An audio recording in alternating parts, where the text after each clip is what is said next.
एक रात जब मुंबई सो रही थी, समंदर की लहरें भी थम सी गई थी, तब डोंगरी की एक पुरानी इमारत की छत पर मोबाइल फोन की एक कॉल ने इतिहास बदलने का इरादा कर लिया था।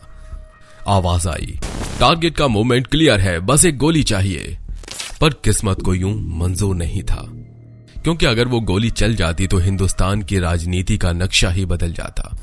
शिवसेना का वो शेर जिसने मुंबई के लाखों लोगों की आवाज बनकर सत्ता को हिला दिया था, शायद आज हमारे बीच नहीं होता। ये कहानी है दो ताकतों की, एक हिंदुत्व की राजनीति के सिरमौर बाल ठाकरे, दूसरा अंडरवर्ल्ड का काला बादशाह दाऊद इब्राहिम, और उस अधूरे प्लान की जिसे अगर अंजाम मिल जाता तो देश की सियासत, मीडिया और माफिया की लकीरें हमेशा के लिए बदल जाती।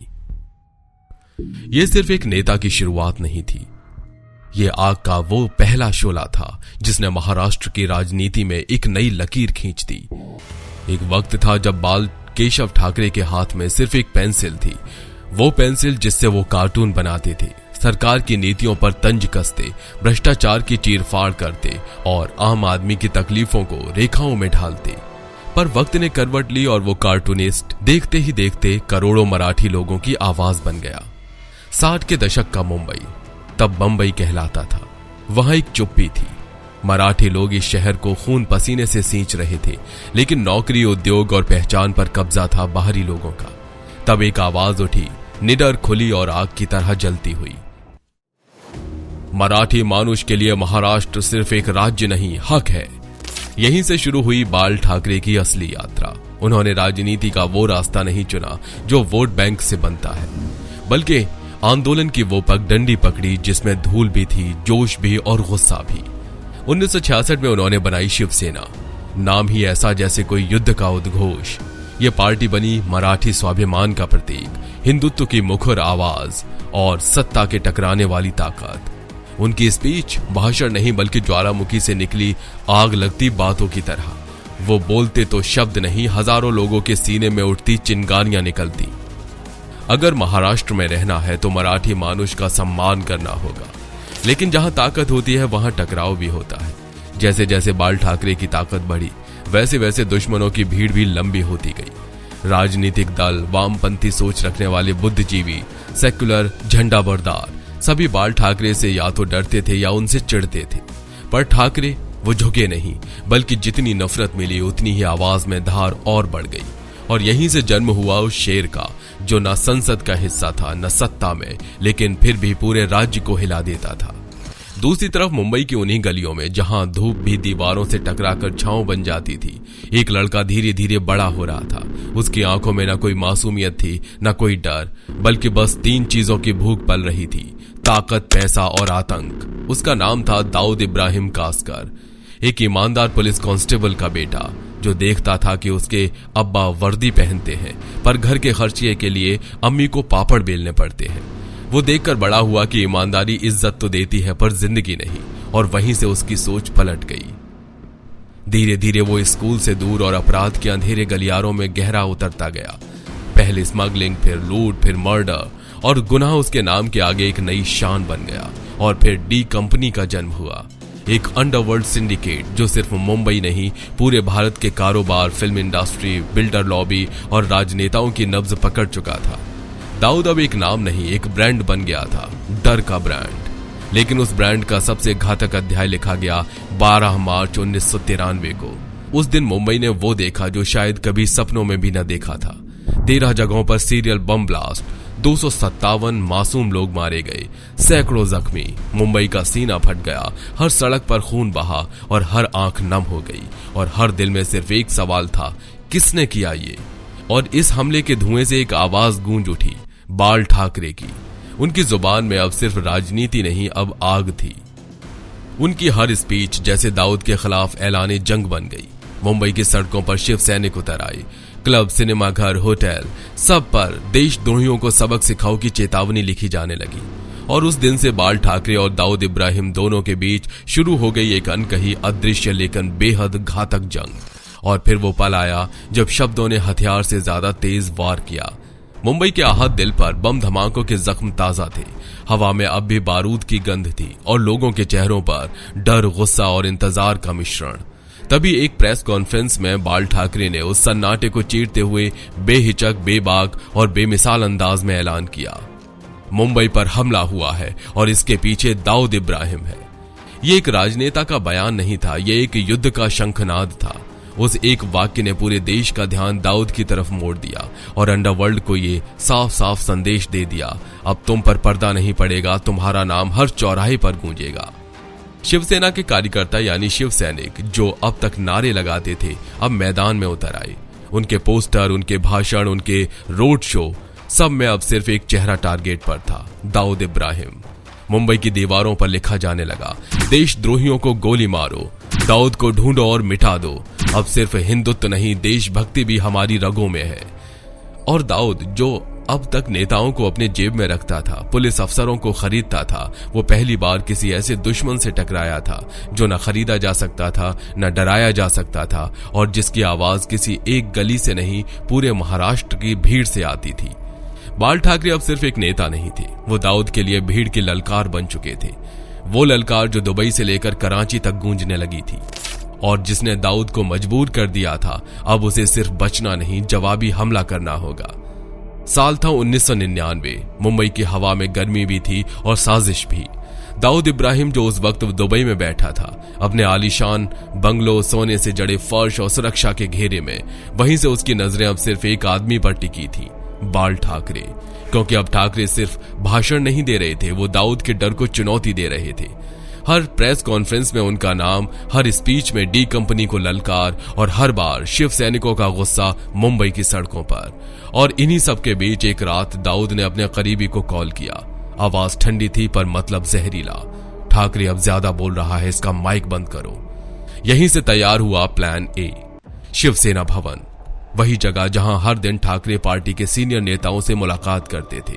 हर मंगलवार दोपहर के वक्त ठाकरे अपने निवास मातोश्री से निकलते थे और यही वो रूटीन था जिसे दाऊद के लोगों ने ट्रैक किया, डॉक्यूमेंट किया और इस्तेमाल किया। एक पेशेवर शार्प शूटर को चुना गया, ना आवाज ना गुस्सा, सिर्फ टारगेट। वो बिल्डिंग के सामने एक बाइक पर बैठा था, हाथ में मोबाइल और जैकेट के अंदर छुपा हाई कैलिबर स्नाइपर गन। उस दिन ठाकरे की गाड़ी निकलने ही वाली थी। रूट क्लियर था, पुलिस की निगरानी नॉर्मल। शूटर ने अपनी हथेली पसीने से पोंछी और उंगली ट्रिगर पर रख दी। लेकिन तभी एक अनहोनी हुई, ठाकरे की गाड़ी 10 मिनट लेट हो गई। काफिला अभी भी अंदर था।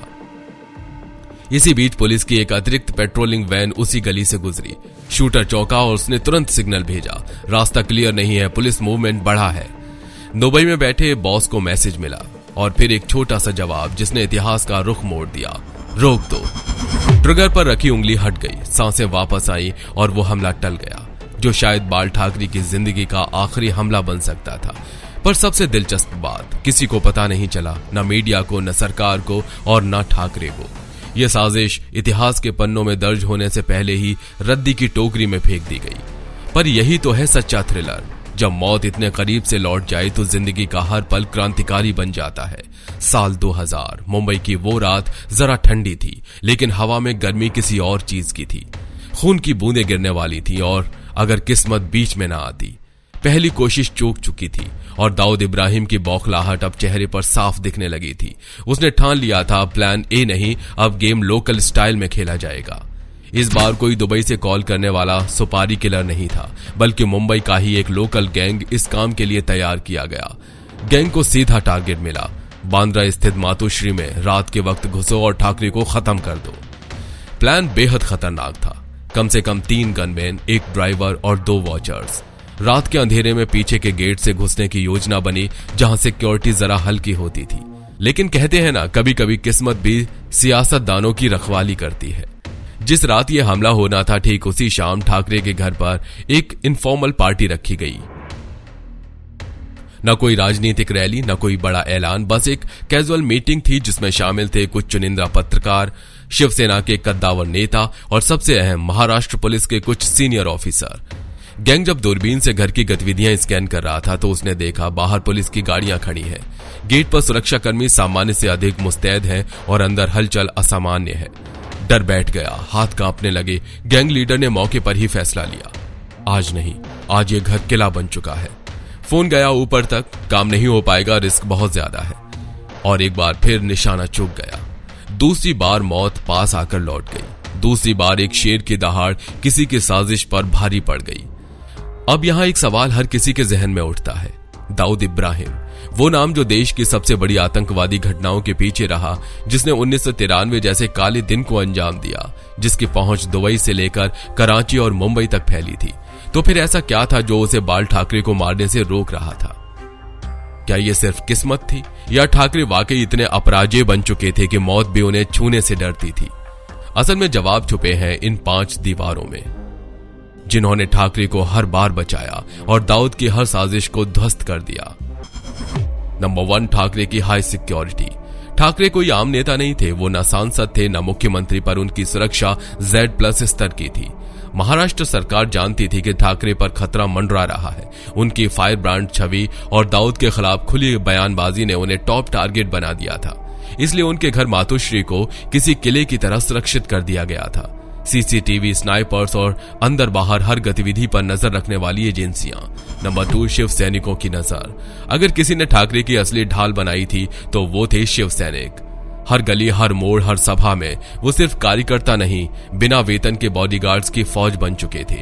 ठाकरे के निवास के बाहर 24/7 ड्यूटी, हर संदिग्ध चेहरे पर शक की नजर और जरा सी हरकत पर तुरंत एक्शन। कोई बाहर वाला शख्स दूर से आता भी था तो उसके आने की खबर पहले शिवसेना भवन में पहुंचती थी। नंबर 3, लोकल पुलिस का डर। मुंबई पुलिस जानती थी अगर ठाकरे पर कुछ हुआ तो शहर जल उठेगा, इसलिए लोकल थाना स्तर से लेकर ATS तक हर एजेंसी की अनौपचारिक ड्यूटी थी ठाकरे को हाथ भी न लगे। और यही वजह थी कि कोई भी लोकल गैंग चाहे कितनी भी बड़ी सुपारी क्यों न मिले, मुंबई में यह काम करने की हिम्मत नहीं जुटा पाता था। नंबर 4, राजनीतिक असर। दाऊद एक अपराधी था लेकिन बेवकूफ नहीं। वो जानता था अगर बाल ठाकरे को कुछ हुआ तो मुंबई में सिर्फ दंगे नहीं बल्कि भारत की राजनीति में एक सुनामी आ जाएगी। हिंदू वोटर्स भड़क उठेंगे और शिवसेना को जनाधार और मजबूत हो जाएगा और सरकार पर ऐसा दबाव पड़ेगा कि दाऊद को जिंदा पकड़ने तक की मुहिम शुरू हो सकती है। उसके लिए सिर्फ एक हत्या नहीं होती बल्कि खुद की कब्र खोदने के बराबर होती। नंबर 5, दाऊद के नेटवर्क में लीकेज। अब बात करते हैं सबसे दिलचस्प वजह की। डी कंपनी का नेटवर्क बड़ा था लेकिन पूरी तरह भरोसेमंद नहीं। हर बार जब भी कोई प्लान बनता किसी न किसी जरिए वो खबर लीक हो जाती। कभी कोई सुपारी किलर बात ज्यादा कर देता तो कभी लोकल गैंग आपस में लड़ पड़ते। ये लीक कभी पुलिस तक पहुंचती तो कभी ठाकरे के करीबियों तक, और फिर एक्शन से पहले ही अलर्ट लग जाता। तो दोस्तों, जब आप सोचते हैं कि दाऊद जैसा आतंकवादी ठाकरे को क्यों नहीं मार पाया, तो जान लीजिए ठाकरे सिर्फ एक आदमी नहीं थे, वो एक सिस्टम थे, एक चेतना थे और एक ऐसी दीवार जिसे कोई धमकी या गोली गिरा नहीं सकती थी। अब जरा कल्पना कीजिए, अगर दाऊद इब्राहिम का निशाना चूकता नहीं, अगर वो गोली चल जाती, अगर बाल ठाकरे की सांसें मातोश्री की दीवारों के भीतर ही थम जाती, तो क्या होता? मुंबई की सड़कों पर सिर्फ आंसू नहीं गिरते, वहां आग बरसती, हर गली में गुस्सा होता, हर दीवार पर बदला लिखा होता। हिंदुस्तान के सबसे बड़े महानगर में धर्म की लकीरें खून से खींच दी जाती। हिंदू बनाम मुसलमान की वो बहस जो पहले सिर्फ टीवी डिबेट्स और अखबारों के कॉलम्स तक सीमित थी, वो अब सड़कों पर उतर जाती। शिवसेना जो ठाकरे के विचारों और नेतृत्व पर खड़ी थी, वो या तो टूट जाती या फिर इतना आक्रामक रूप लेती कि भारत के लोकतंत्र को भी कांपना पड़ता। राजनीति, वो शून्य जो ठाकरे के जाने से पैदा होता, वो बीजेपी जैसे दल के लिए उभरने का सबसे बड़ा अवसर बन जाता। लोगों को जरूरत होती एक नए कट्टर विचार वाले नेता की, जो आक्रोश को दिशा दे सके, और बीजेपी उस जगह को तेजी से भरती। शिवसेना और भाजपा का समीकरण एक नया मोड़ लेता। शायद राजनीतिक हिंदुत्व का सबसे बड़ा विस्फोट इसी मोड़ पर होता। और दाऊद, वो अब एक गैंगस्टर नहीं रह जाता, उसकी पहचान बदल जाती। वो नंबर 1 राष्ट्रीय दुश्मन बन जाता। देश भर में दाऊद को पकड़ो, दाऊद को मारो जैसे पोस्टर लगते। उसके खिलाफ सिर्फ इंटरपोल नहीं, भारत की जनता खुद एक अभियान बन जाती। और तब पाकिस्तान, जो पहले ही दाऊद को शरण देने के आरोप में घिरा हुआ था, वो भारत के सीधे निशाने पर आ जाता। कारगिल के जख्म अभी ताजा थे और ठाकरे की मौत उस आग में घी का काम करती। शायद भारत पाकिस्तान के रिश्ते डिप्लोमेटिक टेबल से उठकर बॉर्डर पर उतर जाते। देश में फुल वार मोड की घोषणा हो सकती थी और एक राजनीतिक हत्या एक अंतर्राष्ट्रीय युद्ध की चिंगारी बन सकती थी। तो सोचिए, एक आदमी की जान सिर्फ एक इंसान का अंत नहीं होता, कई बार वो पूरे इतिहास को नया मोड़ देने वाली चाबी बन जाती है। ठाकरे की मौत अगर उस दिन हो जाती तो आज भारत वैसा भारत नहीं होता जिसे हम जानते हैं।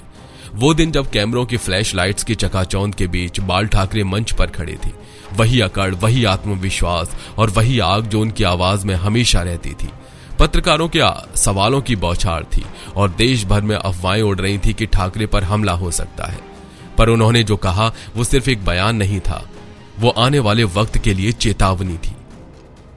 मुझे मारना आसान है पर मेरे विचार नहीं मरेंगे। मैं मर भी जाऊं तो भी मेरी तस्वीर से डर बना रहेगा।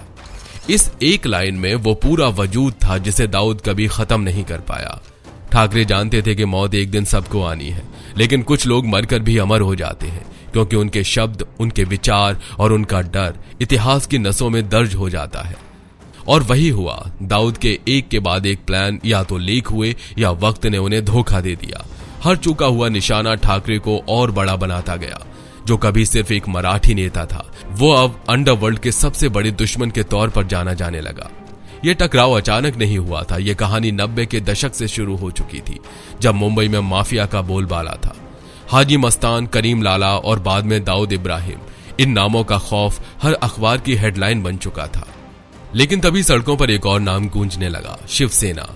बाल ठाकरे की सेना ने इन माफियाओं के खिलाफ खुला ऐलान कर दिया था, अब मुंबई तुम्हारी नहीं रहेगी।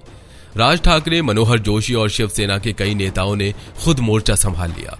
दाऊद को मारो अभियान यह कोई नारेबाजी नहीं थी, बल्कि एक सीधा संदेश था अंडरवर्ल्ड को।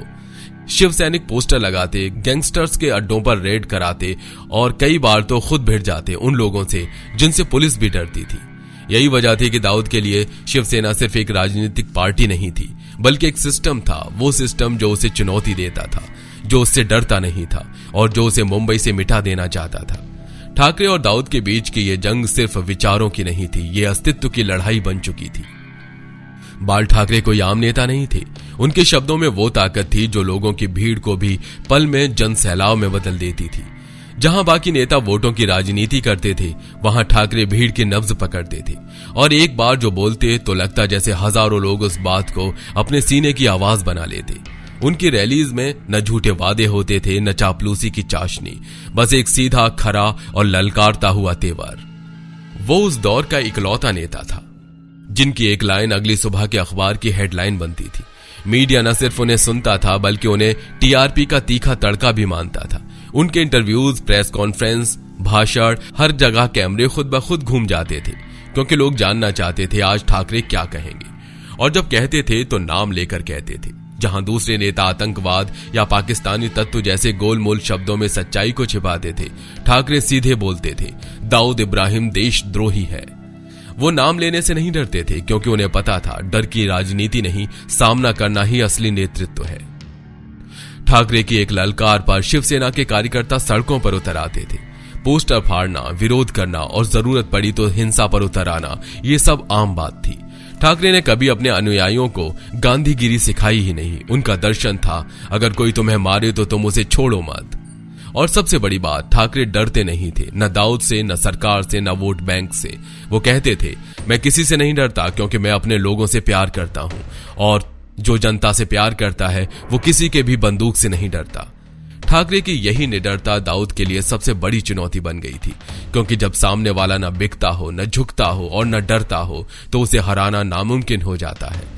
आज ठाकरे हमारे बीच नहीं है। वो आवाज जो कभी लाखों की भीड़ को एक साथ खड़ा कर देती थी, वो आंखें जिनमें न डर था न झुकाव, अब सिर्फ तस्वीरों में मुस्कुराती हैं। वहीं दूसरी ओर दाऊद इब्राहिम, वो शख्स जो कभी दुनिया की सबसे बड़ी अंडरवर्ल्ड कंपनी का मालिक था, आज छुप छुप कर जी रहा है। कभी कराची की गलियों में, कभी फर्जी पासपोर्ट पर किसी और नाम से। शायद उसे भी डर है किसी अधूरे हिसाब का। पर उस अधूरे हमले की कहानी वो सिर्फ फाइलों में बंद नहीं है, वो आज भी मुंबई की दीवारों में दर्ज है। मांटुका के चाय स्टॉल से लेकर दादर के पुराने अखबार विक्रेताओं तक, हर किसी के पास उस साजिश की एक अलग थ्योरी है।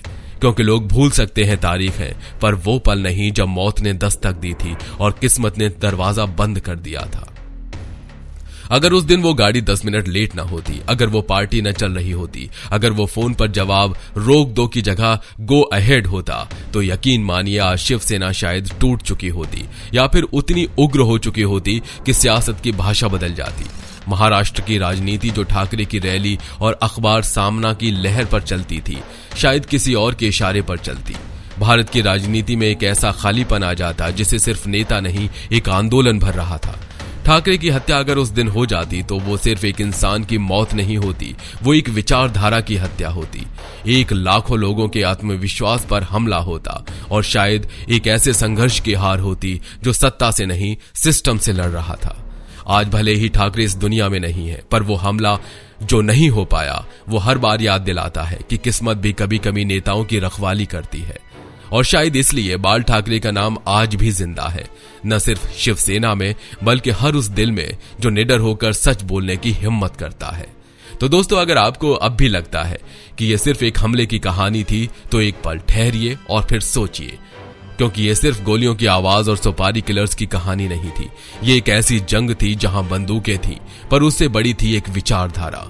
ये कहानी थी सत्ता बनाम संगठित जुर्म की, एक ऐसा टकराव जिसमें एक तरफ था दाऊद इब्राहिम जैसा माफिया किंग जिसकी पहुंच देश की सीमाओं से बाहर तक थी, और दूसरी ओर एक नेता जिसके पास न बंदूकें थी न हथियार, बस एक जुबान थी और भीड़ का विश्वास। दाऊद ने पूरा प्लान बनाया था, शूटर तय, टाइमिंग फिक्स, रूटीन ट्रैक किया गया, लोकेशन तय की गई, सब कुछ सटीक था। बस एक चीज उनके प्लान में नहीं थी, ठाकरे का डर। वो डर जो दुबई के महल में बैठकर भी दाऊद की नींद उड़ा देता था, वो अक्सर जो हर भाषण के बाद सड़कों पर उतरने वाला जनसैलाब पैदा करता था। कभी कभी इतिहास बदलने के लिए गोली चलाना जरूरी नहीं होता, बल्कि उसका न चलना ही इतिहास बन जाता है। एक अधूरी गोली जो अगर चल जाती तो देश की राजनीति, समाज और सड़कों पर ऐसी आग लगती जो शायद आज तक न बुझी होती। पर वो गोली नहीं चली, क्योंकि कुछ कहानियां सिर्फ खत्म होने के लिए नहीं होती, वो चेतावनी देने के लिए होती हैं। तो अगली बार जब आप किसी अखबार में किसी नेता के बयान को पढ़ें या किसी गैंगस्टर की साजिश की खबर सुने तो याद रखिए, कुछ लड़ाइयां सामने से नहीं लड़ी जाती, वो पर्दे के पीछे चलती हैं, और उनमें जीत उसी की होती है जिसके नाम से दुश्मन भी कांप जाए। और इस कहानी में वो नाम था बाल ठाकरे। अगर ये कहानी आपको छू गई हो, अगर एक पल को भी आपकी सोच को झकझोर दिया हो, तो इस वीडियो को शेयर जरूर करें, क्योंकि ये सिर्फ एक स्क्रिप्ट नहीं थी, ये कोई फिक्शनल थ्रिलर नहीं, ये एक अधूरी साजिश का सच था। एक ऐसा सच जो अखबारों की हेडलाइन नहीं बना, पर मुंबई की गलियों में आज भी फुसफुसाहट की तरह जिंदा है। याद रखिए, इतिहास में कई बार ऐसी गोलियां चली हैं जिन्होंने राजा गिराए हैं, देश बदले हैं, लेकिन कुछ गोलियां जो नहीं चली उन्होंने भी उतना ही बड़ा असर किया है। क्योंकि जब एक गोली नहीं चलती तो वो एक सवाल छोड़ जाती है, क्या होता अगर, और वही अगर पूरी पीढ़ियों की सोच बदल देता है। तो अगली बार जब आप किसी साजिश की कहानी सुने तो एक बार जरूर सोचिएगा, क्या सचमुच वो खत्म हो गई थी या बस चूक गई थी। वीडियो पसंद आया हो तो आगे बढ़ाइए, क्योंकि ये सिर्फ किसी एक की लड़ाई नहीं, ये हम सब के इतिहास की परछाई है।